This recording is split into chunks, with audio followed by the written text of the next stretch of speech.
morning, good afternoon, good evening, good night, whatever time of the day it is that you're tuning in. Welcome to another episode of the Resilience Rising Podcast with me, Naturally Cinnamon. I am a therapist, life coach, resilience cultivator, and the founder and CEO of Jamila Wellness LLC, where women go to be well and live beautifully. You can find us at resiliencerisingpodcast.com. You can also send in your questions, topics, comments, and feedback at resiliencerisingpodcast@gmail.com. Like this, love this, share it, rate it, comment, but most important, make sure that you're subscribed and following. Here's another episode. Hope you enjoy. Hey everybody. So hello and welcome to another episode. I am recording while I'm on vacation. If you're looking on video, if I look tired, it's because, well, I am. I have been going nonstop for about, for the past few months now, actually, to be very honest with you. So I'm going to try to give you a catch up on what I've been up to, and then go into today's episode. So my full-time job is for the local school system, so I get summers off typically, but I had visitors and, a series of visitors in my home for a portion of my summer break, and then I accepted some classes to teach at the local college over the summer. So I've been going nonstop. So when my body is used to having a break, that has not happened. And not only has it not had a break from work, there's been extra. So I am tired. And, usually when people ask me, well, how are you doing? I'm like, I'm tired. How are you? Thanks for asking, because I'm tired. So I'm on vacation. If you're watching and I look like I'm coming from a different place, it's because I'm in a different place. I'm in a different state and it's quiet, but I know that I have an obligation to this podcast. So I did bring my laptop. I did bring my microphone, and I brought my notes for today's episode because we are in our relationship series. Now, before I go into the lesson, let me start with some wins, L's, and I don't knows. For myself, a win has been seeing my students over the summer semester. We had a couple of classes had a rocky beginning to the semester, but we got it in. We got it going, and many of them finished with great grades and walked away with, a lot of good nuggets to help them move forward. I teach classes on freshman experience, like getting started in college and how to put certain tools in place to make sure that you're a successful college student. And so I do those classes. So to know that these people have walked away with some really good lessons that they can apply to their success in their future, that was really good. That's a win. But an even bigger win is the reason I overloaded myself with so many courses in such a short amount of time. Everyone who's been to college knows that summer semesters are the shortest semesters, but they're also the most packed semesters, is because I had some credit card debt that I wanted to get rid of. And the extra amount of classes that I accepted would have finished off that last amount of debt that I had. So here I am at the end of the summer. I can honestly say it's gone. That debt is gone. I've put in the work that I needed, and now when the paychecks roll in, that they all go immediately to that credit card debt, and it is GONE, gone. And I feel so much better. Now that that's gone, my credit score is going to go up because the debt to income ratio has gone down, and I've opened up a little more wiggle room in my budget from trying to pay the monthly costs and all that other stuff. It's just a wonderful feeling. So that's a huge win for me. Now, an L. An L is that I got into a conversation, I guess, a discussion of some sort on Facebook about different industries and higher education in those different industries and how it's viewed, how it's seen. And overall, and I had this conversation with a few different people. Overall, what those people were telling me, and I have to consider the source. The source is people on social media. That those people were telling me that almost regardless of the industry, as long as you know what you're doing, you're seen as a professional. You're seen as an expert in it. So getting an advanced degree is really not that necessary or not that important. And I was like, wow, none of you must have a job because like, I'm going to be honest with you. And I'm not saying you have to have a doctorate to be able to become gainfully employed. I'm not saying that. I don't live in that kind of a world. I know that's not the truth. But there are in certain industries, there are certain positions where if you don't have some sort of paper, I'm just going to call it a paper, be it a degree, be it a certification, be it a license, whatever, you have to have something to be able to gain employment in those places. Now, if you're just a freelancer, yeah, you got to just show that you know what you're doing. But I don't know. It was just weird to have that conversation and to know that that's what people thought. It was just really weird. So anyway, that was an L, I guess a lesson, so to speak, for me. But I turned that L, well, it kind of felt like a loss at one point, because I started to take it personal, and I was like, wow, so my degree doesn't mean crap, right? Oh, good to know. But I started to turn that into a lesson where I was like, okay, what that really means is with or without the degree, with or without the experience, you have to be able to market yourself. You have to be able to present yourself in a certain type of way if you're looking for certain type of clients. And one thing I've always said, being an entrepreneur, I realized my strengths and my weaknesses early on. And I know that one of my weaknesses, well, my biggest weakness, I'll say, is marketing.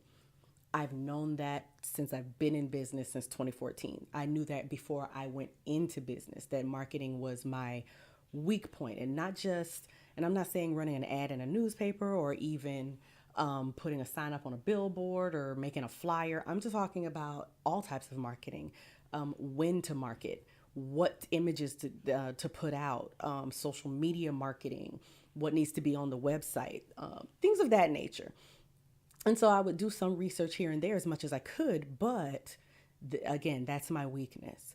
So I did reach out to a professional that I have been watching online for a couple of years at least now, that I can think of a couple of years, and she's really good. So I reached out to her and I have my first consultation coming up. So I am in the process of turning that L into a win, in the process of it. Any I don't knows? I can't think of any right now. So, but we'll see if something comes up. I don't know. That's my I don't know. Is that I don't know if I have any I don't knows.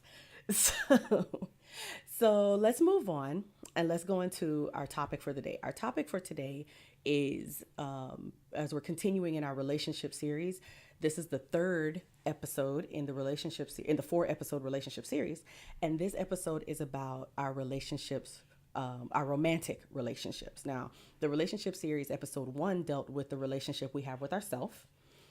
Episode 2 dealt with the relationship we have with our friends. And I hope you enjoyed hearing me and my bestie chit chat about friendships and about our friendship in the last episode. Now, this episode is going to be about romantic relationships.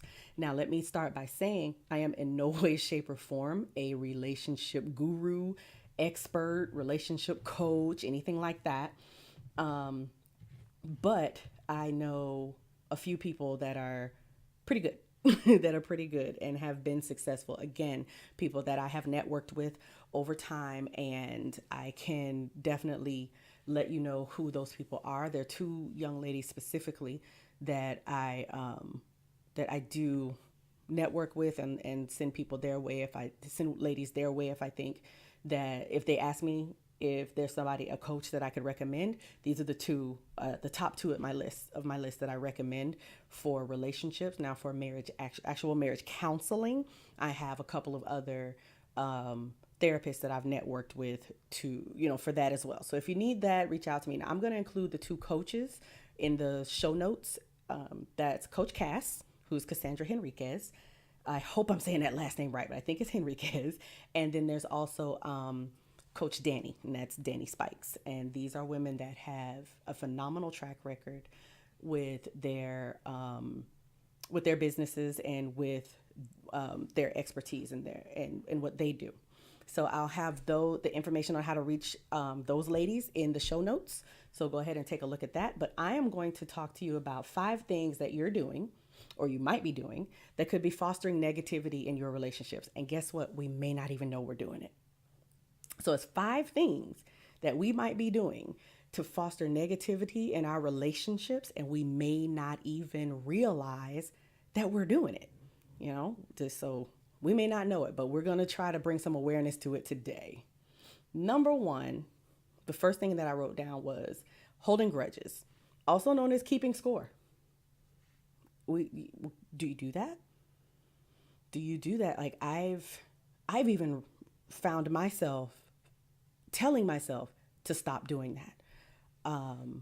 Holding a grudge, like I'm going to remember that. I'm going to make sure that I remember that.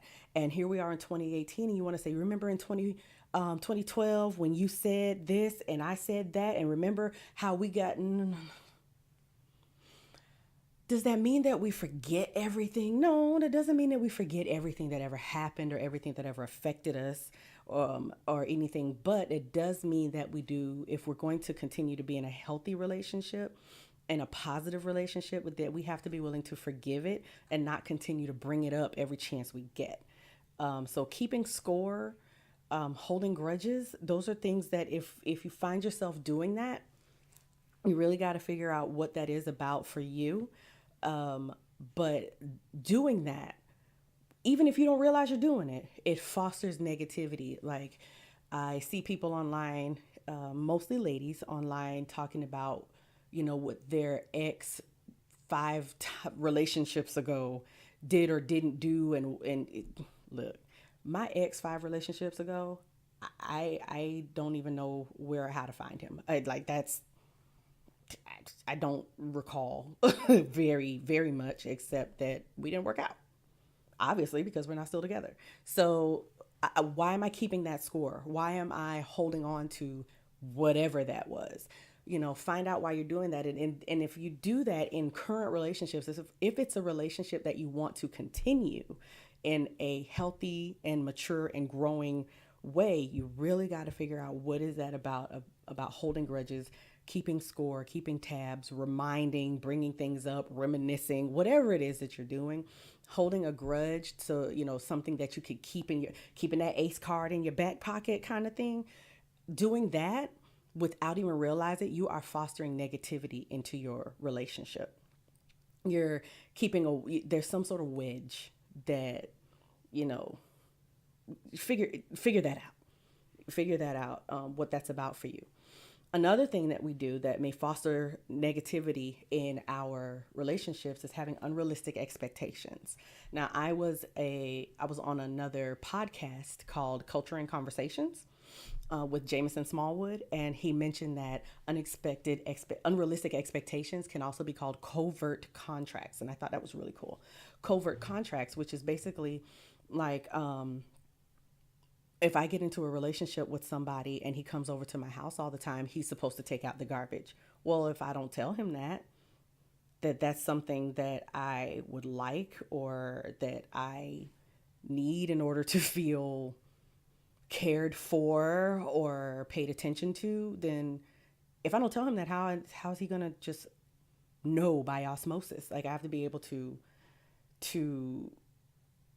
know that that's an expectation that I have, and then be able to understand that, first of all, is it a realistic expectation? Can he do that? And if so, then I need to be able to say that and let that be known that that's something that I like, something that I enjoy. But not only that, the unrealistic expectation that we have, like I have a movie that I like to watch. Sandra Bullock is one of my favorite actresses. And there's a movie that she was in a little bit earlier in her career called Practical Magic. And she came up with this list in that movie when she was a child. She came up with this list of what a man would have, the man that she would fall in love with, the qualities that he would have. And she made this list in her mind. She knew that this list, the things on that list would not exist. They were unrealistic expectations. One green eye, one blue, rode a horse backwards, could hear her call a mile away, things of that nature. And she felt that those things were unrealistic until, guess what? That guy shows up one day and he heard her call a mile away, or felt that something was wrong and he came running. Well, is that really realistic though? I mean, keep in mind that is a fiction movie. But is that completely and totally realistic that if I walk in the house and I give a deep sigh, that this person that I'm in a relationship with is going to absolutely know what that sigh is about? No, they may ask what's going on. And I can't get upset because what do you mean you don't know? You're supposed to know. Okay, that's unrealistic. Nobody's a mind reader. Nobody's got a crystal ball. As much as I'd like to have one, I don't know where to find one. So the expectation is unrealistic, but not only having the unrealistic expectation, but what is your behavior when that expectation is not met? What is your behavior if I've got an unrealistic expectation that he's going to be able to read my mind, that my significant other is going to be able to read my mind, and lo and behold, they don't read my mind? What is then my behavior? I'm shutting down. I'm not talking to you. I'm angry with you. I'm putting up a wedge between us now. And I'm holding that as a grudge. I'm keeping score on how many times you didn't read my mind and know what was automatically wrong with me because I sighed in a certain way. Those types of things foster negativity in our relationships. And if we continue to do those things without checking ourselves, we could be causing more harm than we're aware of or even intend. So number 3, not learning how to communicate effectively can foster negativity in your relationship. Now, let me explain that. Of course, we all know that communication is huge, right? We know that if we don't know how to communicate with each other, then what are we going to do? And that's great. Knowing to communicate is one thing, but knowing how to communicate effectively, like you effectively get your point across without having to become dramatic about it. Or when I say something, I'm trying not to make sure you misconstrue it or misperceive that I'm trying to say something else. Effective communication. Now, that doesn't just mean that you bring your communication skills into the relationship, but that means the other person brings their communication skills into the relationship as well. And how are both of your communication skills effectively telling the other person what it is you're trying to portray or communicate? Are you sure the point is getting across? Are you sure it's not being clouded by something else or some other type of misperception? So, and there are times where two people come together where person A communicates one way, person B communicates another way, but you both may have to learn a whole third way to communicate in order to be able to communicate with each other. Because if person A doesn't learn person B's way of communication, or person B doesn't learn person A's, maybe both of y'all need to learn a third way to communicate. And that's your way to communicate within your relationship. But as long as you're able to learn how to communicate effectively, then that's positive. But if you're not willing to learn how to effectively communicate in the relationship, those types of things foster negativity. You tend not to want to open up quite as much. You tend to feel like you're walking on eggshells at some point. I brought up to someone a few days ago, possibly going to couples counseling to help the communication in the relationship. And they were immediately against it. Oh, there's nothing wrong with our relationship. We're fine. Yeah, but you're not communicating very well. So it's, instead of waiting for things to get so bad that you guys are either arguing with each other all the time or just not talking to each other anymore, maybe going to counseling will help you learn more communication techniques so that you can learn how to communicate with each other effectively and not foster any negative feelings in your relationship. So communicating effectively is better than just communicating. Not learning how to do that, or not even being willing to learn how to do that, could be fostering negativity in your relationship. And we want to avoid that. So the first thing, three things we covered was holding grudges or keeping score. The second thing was having unrealistic expectations and watching what your behavior is when that expectation is not met. And the third one was just not learning how to communicate effectively. Now, number four in the list of five things that you may be doing to foster negativity in your relationship, and you may not even be aware of it, is not being accepting or understanding or forgiving of your partner. Accepting them for who they are. You came into this relationship with a personality and with life experiences and with certain perceptions. But guess what? That other person did too. And if you are not able to accept all the things that came with them, even if it's difficult, if you're not willing to understand where they stand, if you're not willing to forgive when there's a genuine mistake, a mistake. I'm not talking about going out and doing something deliberate to hurt you. I'm talking about when there's a misjudgment. If you're not willing to forgive it, didn't say excuse it. I didn't say excuse someone's bad behavior. What I said was being accepting of that person and their history and the things that made them who they are today, being understanding of anything that may have happened that leads them to who they are, and trying to understand who they are as a person as you receive them, and also being forgiving of any missteps or mistakes along the way. If you are not willing to be accepting, understanding, and or forgiving, then you are fostering negativity in your relationship. And that is not good. That's not good. That does not mean that if something doesn't work for you, you have to accept it. If something doesn't work for you, it just doesn't work for you. And that's okay. And that's okay. See, a lot of times we feel that if a relationship doesn't work, it's because the other person did something wrong or I did something wrong, when actually it could be you and I just don't work together. And that's not a bad idea. I have a couple of ex-boyfriends that we maintained our friendship because we realized romantically, we're not a match. Romantically, we're not a match. But we're okay. You know, you're a cool dude. I'm a cool chick. We're okay together as friends. So we maintain the friendship, and there's no harm, no foul. You go on and date another woman. I'll go on and date another guy. And guess what? I have had ex-boyfriends that have come to me and asked me questions about current relationships they're in.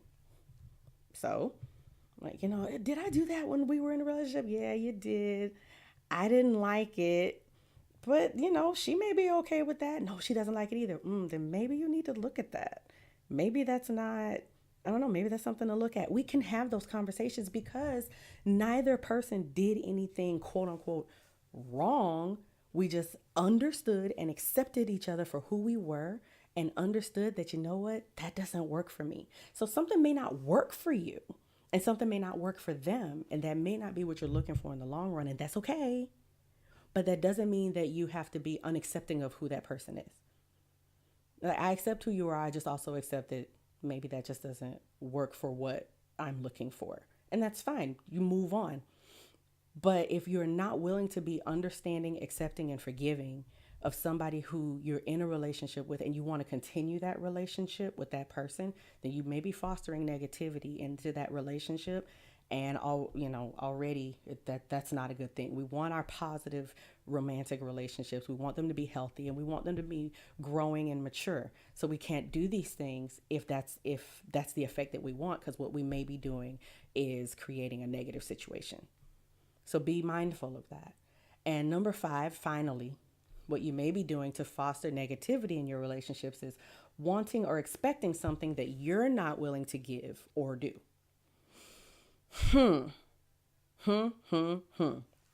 Wanting or expecting something from your partner that you are not willing to give or do.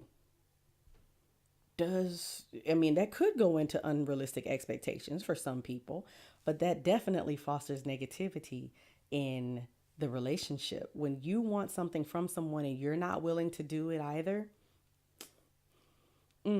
I once knew a couple who she wanted certain favors, I'll call it, and we are talking intimate favors from her husband, but was not willing and he would do them because that's something that his wife wanted. And but if he made a request and it was she wouldn't do the same, it became kind of rough there. There was some turmoil there. And I'm not saying that's the reason why, but it sure didn't help. I'll say that it surely did not help. They did end up divorced, and they are, they're still friendly with each other now. They're fine. They're not, hating each other and at each other's throats or anything.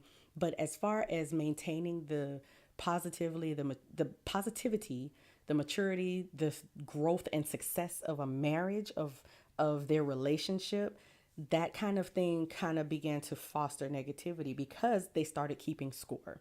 They had certain expectations, and well, you did this and you didn't do that, and it just kept going. It found its way into the way they communicated with each other, which was not effective. And you see how these things just keep snowballing and piggybacking and domino effect one to the next to the next. So wanting or expecting something that you're not willing to give or do for your partner can foster negativity in your relationship. My pastor has this thing that he says and I'm going to paraphrase it because I can't say it exactly the way he says it, but a lot of times people think that an open door is how the enemy you will come into the marriage and tear the marriage apart, is that by leaving the door open, when the truth is all you have to do is leave the window cracked. Like, it's not necessarily the front door. It's not necessarily something blatant. It's not necessarily something obvious. Sometimes, and more often than not, it's a little thing here and there. It's a little thing over here, and it's a little thing over there that just builds over time and builds over time. So these things that we're doing that may foster negativity are things that can build and build and build over time. And after a while, you've got this crack in the window that's big enough to let anything to come in and mess up the relationship or damage the marriage. So we've got to be mindful of the things that we may be doing that foster negativity into our relationships, and we may not even know that we're doing it.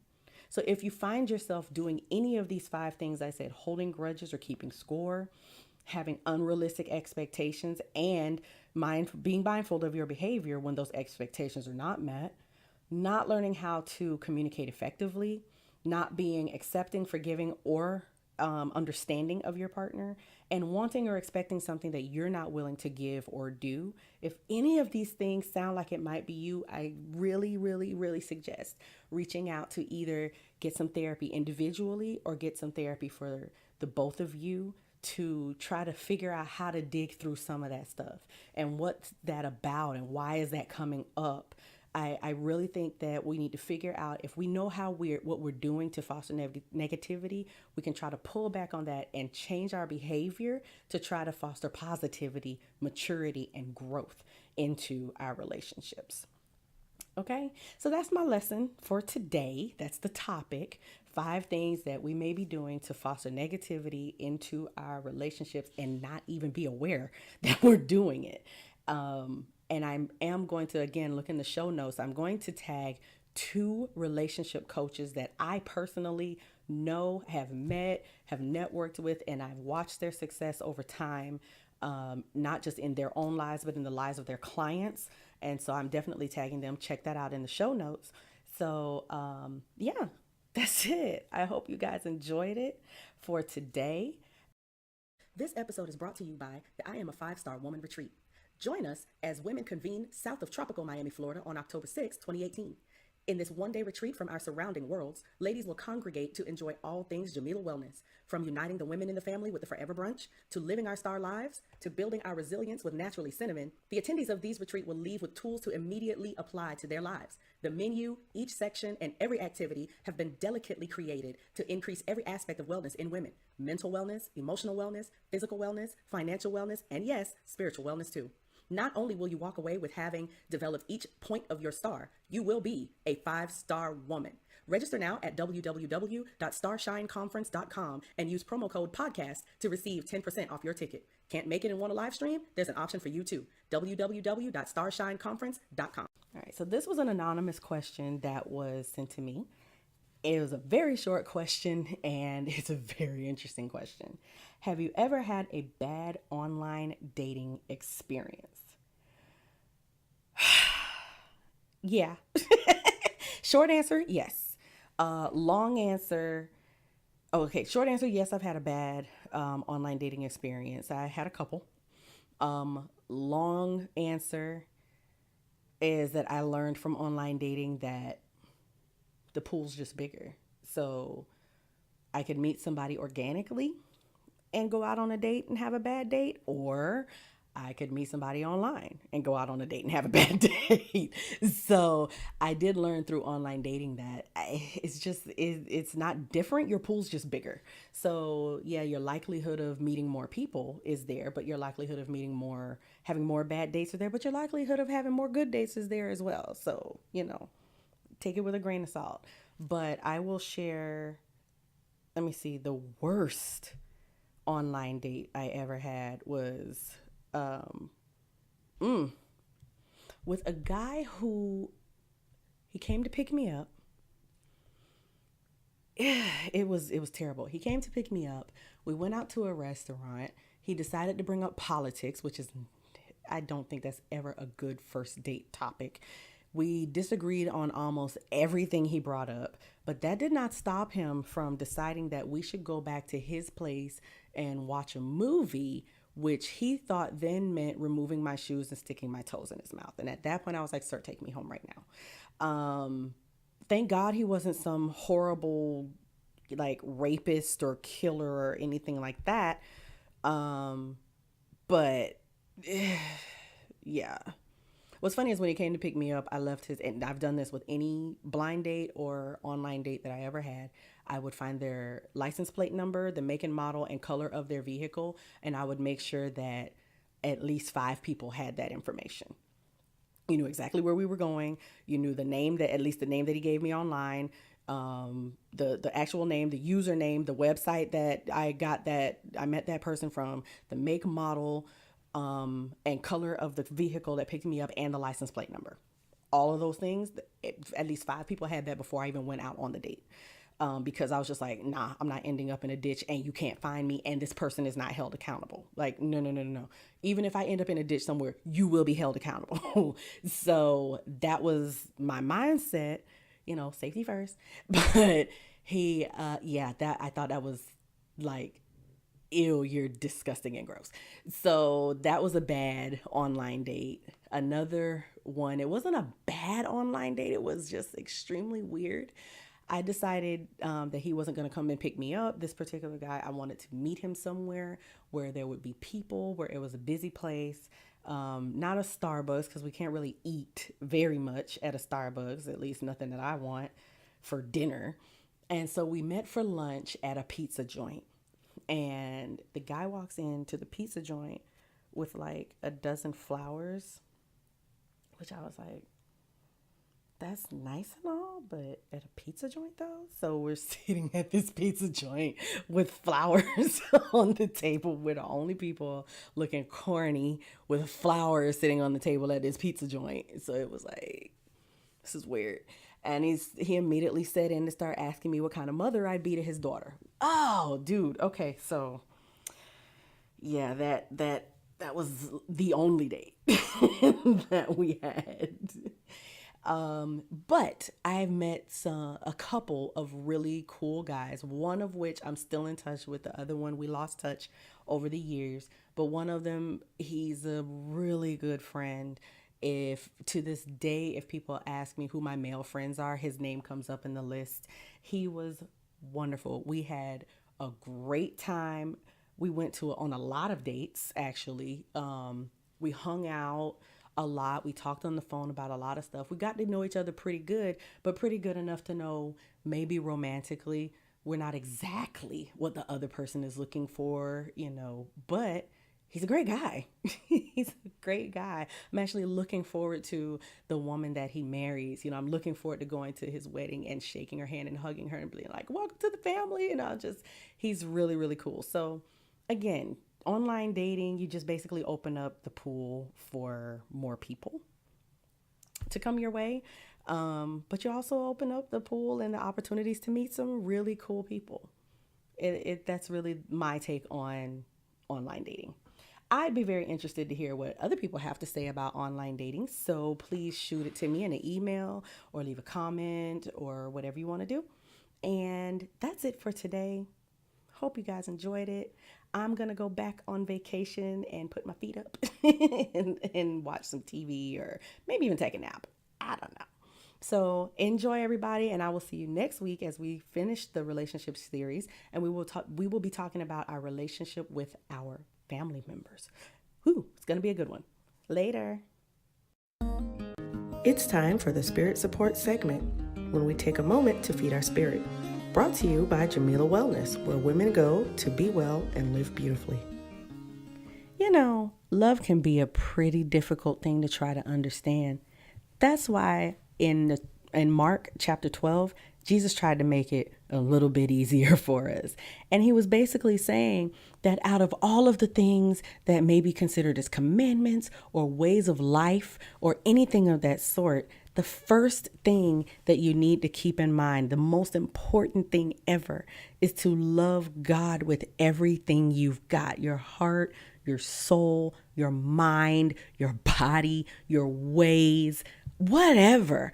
Love God first. And right after that, the second most important thing is to love each other. Love others just the same kind of way you love yourself. Love others as you love yourself. Now, you've got to be able to love yourself before you can even think about how you're loving somebody else. But if you forgive yourself for making silly mistakes, forgive somebody else for making silly mistakes. If you forgive yourself for making bad judgment calls, then forgive somebody else for making bad judgment calls. Anything that you would do that you would forgive yourself for or even seek forgiveness for, let's look at when somebody else does that same thing and still wants to be loved anyway. Regardless of the things we do or say, we still want to receive love. Well, they do too. So that is the most important thing. Love God with everything and love yourself and love others the same way you love yourself. Jesus said there's nothing higher in the list of commandments than love. There is no other commandment that is that important, that you love God and love others as you love yourself. So let's get to loving. Thanks for tuning in to Resilience Rising with Naturally Cinnamon. Life has a way of tossing unexpected trials and circumstances our way. We can't stop them, but we can better handle them by raising our resilience. Remember, you can find us at ResilienceRisingPodcast.com, on Instagram at Resilience Rising Podcast, and you can also send in a question or topic for this podcast by emailing us at ResilienceRisingPodcast@gmail.com. Be sure to like this podcast, love it, share it, rate it, and comment, but most important, make sure that you've subscribed and that you're following. I'm Naturally Cinnamon. Good morning, good afternoon, good evening, good night. Creative Director Jeremy Key for JK Collective. Music by AJ Miles.